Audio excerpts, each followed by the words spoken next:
The subject this morning is Your Life Predestined. I'm not going to try to answer that directly, but rather to point out some pertinent facts whereby you may satisfy yourself as to whether this is so or not.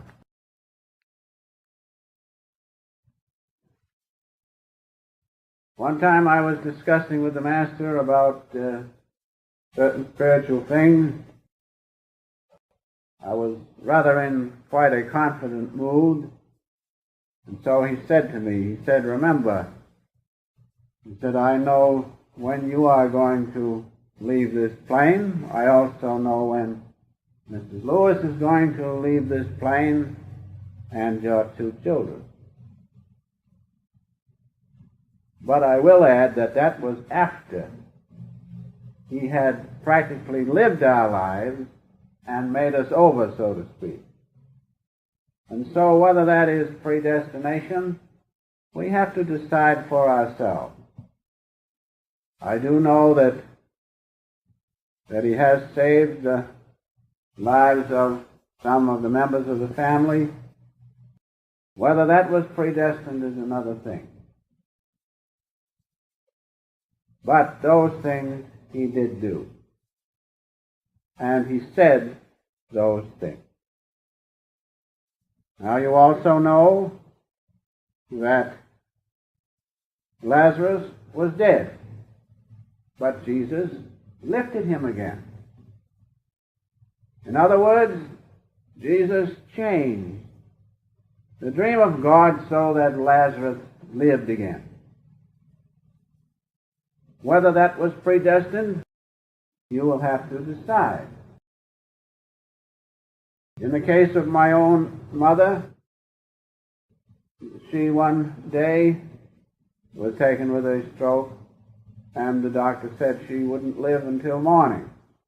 But I got in touch with the Master, and she lived for 9 months after that. And I was in New York visiting him 4 months before she passed away, and in discussing other things, we came to the matter of her condition, and I said, "How about my mother, sir?" "Well," he said, "if she lives another 4 months, we must be satisfied. God has spared her life. She lived just 4 months."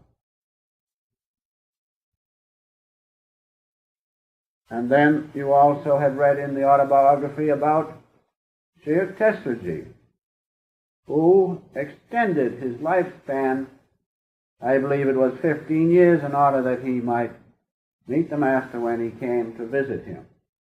And so we have these pertinent facts before us, whereby we must judge ourselves whether predestination is a certainty or not. Now, a few things I would like to point out. Perhaps as far as our cycle of life goes, there is predestination. In other words, each one of us is a character in the dream of God. And we live a certain length of time, normally. Say 70 years. Some live more, some less. But there's a certain definite cycle there in God's dream, whereby we have the use of this vehicle, this instrument. That is, I think, predestined. No one lives, that is, very often, over 125 or 200 or so. So you see, that cycle of life is predestined. A cycle whereby we have this part to play in God's drama of life. We have the use of this vehicle to go back home. Perhaps that is predestined. But in that time whereby we are using this vehicle, whereby we are playing our part in this definite cycle of life of, say, 70 years or so, during that time, we can speed up our spiritual evolution without question of a doubt. So therein, there is no predestination, except through the fact that we have certain latent impulses and karmic conditions known as samskaras, which are good or bad, which are strong, which are weak. Those influence us. But, nevertheless, we can, without question of a doubt, change the length of time required to attain spiritual consciousness while we are living in a predestined cycle of life. I think if we view the question that way, we will see, although we are predestined, this body does wear out. Now, it may wear out in a less number of years. It may last in a greater number of years. That is predestined according to God's dream. Just like the whole creation is predestined to go out, and then it's predestined to go back to God. But the time element in our going back to God, attaining spiritual evolution, can, without question of a doubt, be varied. It can be shortened even to one lifetime to go back to God, to return back home to Him.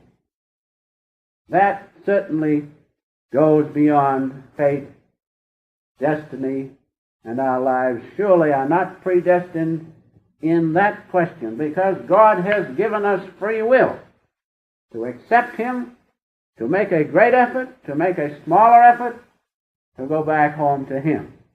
And so let us bear in mind those two important things. As far as our cycle of this earthly body is concerned, there is predestination, no question. But as far as the spiritual evolution evolved while we have this body, that is not predestined. We can lengthen the time, or we can shorten the time whereby we can go back to God. Why? Because we have free will, we have free choice, and we can perform independent action from the high point of soul realization. The body will go along about a certain path. Sometimes we'll escape sickness, sometimes we have sickness. It'll last about so long. But during that time, we can go back to God in short order, or we can act automatically, follow our latent impulses, and take a long, long time.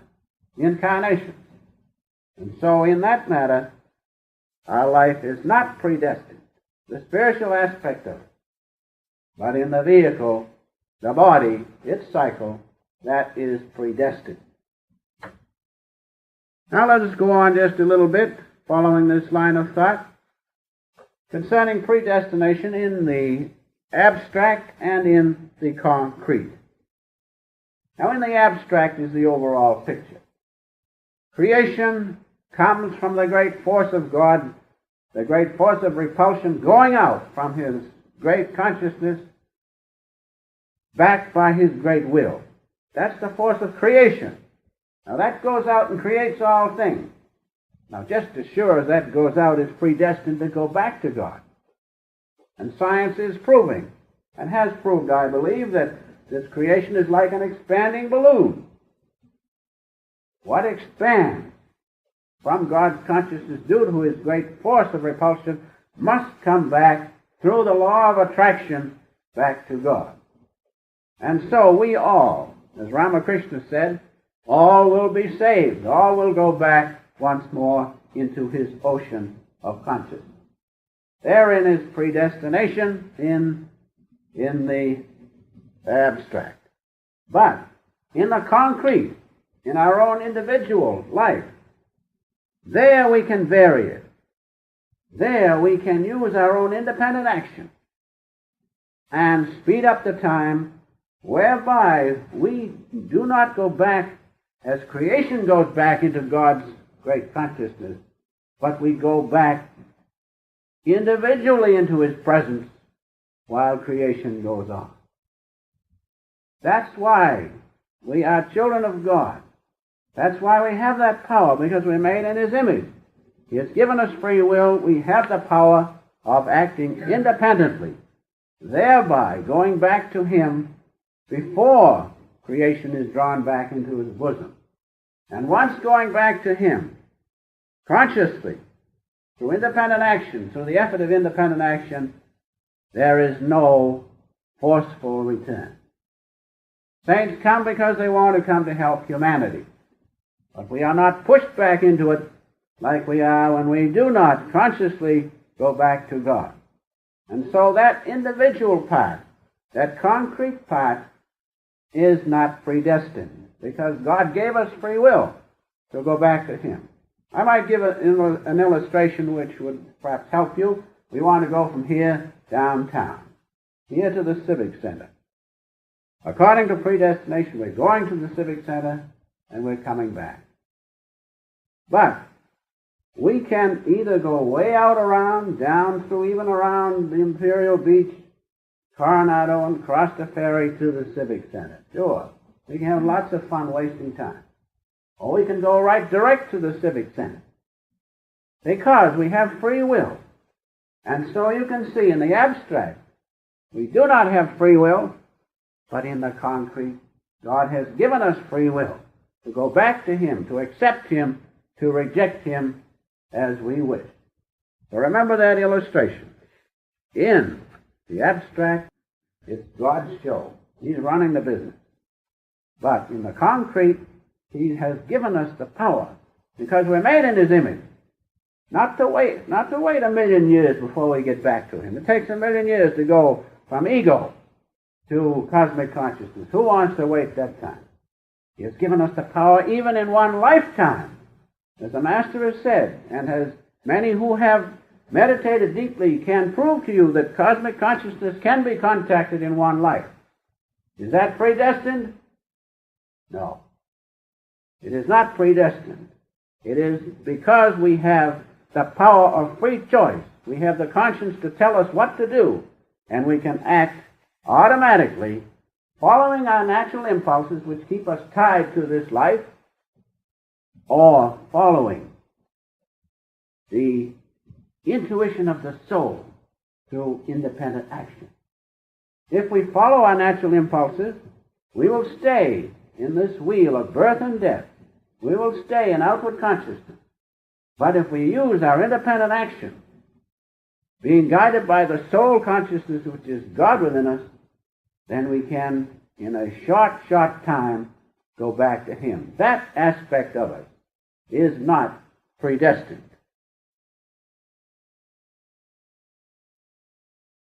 Now going on, predestination means preordained results or fate. The whole question of fate hinges on the law of karma. That's the important thing. Hinges on the law of karma, cause and effect. Now we are born, we have brought over certain karma with us. An illustration is this. You see a little child born, it lives a few days and is gone. Why? Because that child's karma is such. The causes were laid up that the effect is such that it couldn't retain its life here. Yet still, that's predestined, due to the law of karma, the law of cause and effect. But even that can be changed by God contact and prayer. But usually that is predestined. Now we are also born with certain latent impulses called samskaras. Now those are good or they are bad. If they are good, if we use our independent action to go back to God, we will quickly go to Him. If the samskaras are undesirable, keep us attached to matter, we will have a harder time, but still, because we are made in the image of God, we can do it. We can overcome those latent impulses. No matter if they do keep us tied to matter, we can overcome them because we're made in the image of God. And so predestination, although the effect is there, still, really we can overcome everything that is predestined, including our own latent impulses and karmic conditions. So we must remember that we may be down for the time being, but not permanently. We must always keep our head up, realize that we are children of God. Predestination cannot affect our real self. It affects the vehicle, remember, but not the soul. Now going on, God having given us, this is the important thing, conscience and free choice. God having given us that, we know what to do because we've got conscience. You know what to do if you look within, only you don't want to look within sometimes. Nobody does.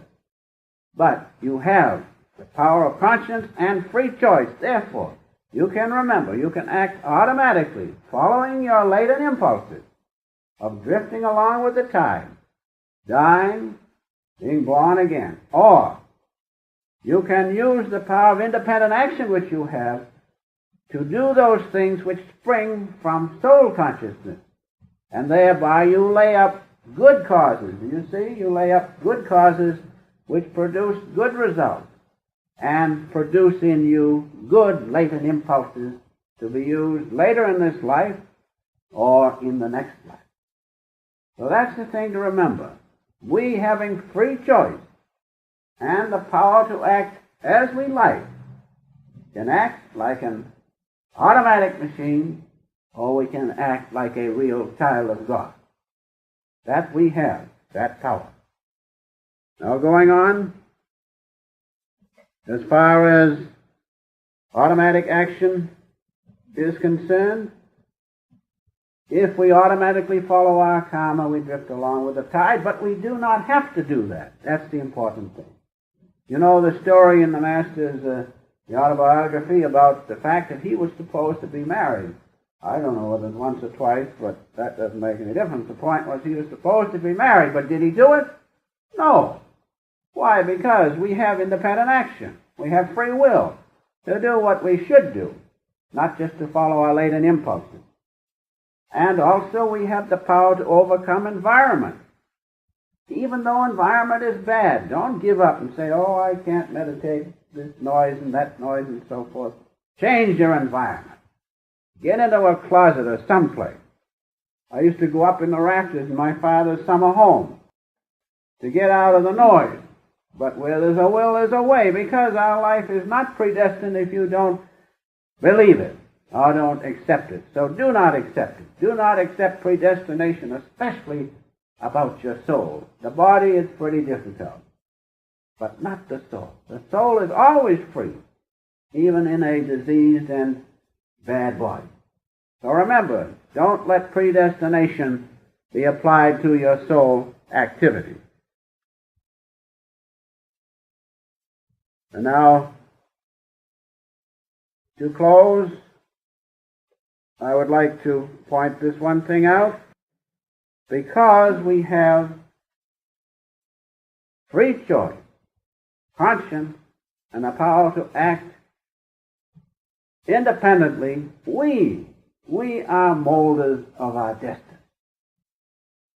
We are not just automatons, but we are molders, if we wish, of our destiny, because we are made in the image of God. Therefore, bow to no predestination. Bow to no predestination except the destiny which Jesus bowed to when he said, Father, thy will be done. We'll all gladly bow to that. But we will not bow to the destiny which is called karmic destiny. We will not bow to that, because we will not be satisfied to be born a human being and to die a human being. No. We will be born a human, but we will, by the grace of God and our own independent action, die a child of God, not a human being. We die realizing we are God's child, because we are made in his image. We are his children, free born, to accept him or reject him. And we will not be relegated to the destiny of karma, to the destiny of God's play, his dream, because he has given us the power to get out of it. If we accept his dream, then we have to go along with the dream for ages, for ages. But we are not. We are made in His image. We are children of God.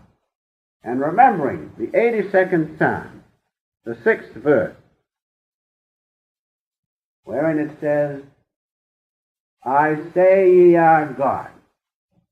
I say ye are God, that ye are children of the Most High. Is a child of God made in His image going to bow to predestination? No. Because God has given us the free choice to accept Him or reject Him, to accept His omniscience, His love, or reject it, to be a human or to be a God. Self-realization, remember, gives you the techniques and the ways whereby you will not have to succumb to destiny, but that you can, as a free child of God, once more, consciously, without waiting for incarnation, go back home in cosmic consciousness.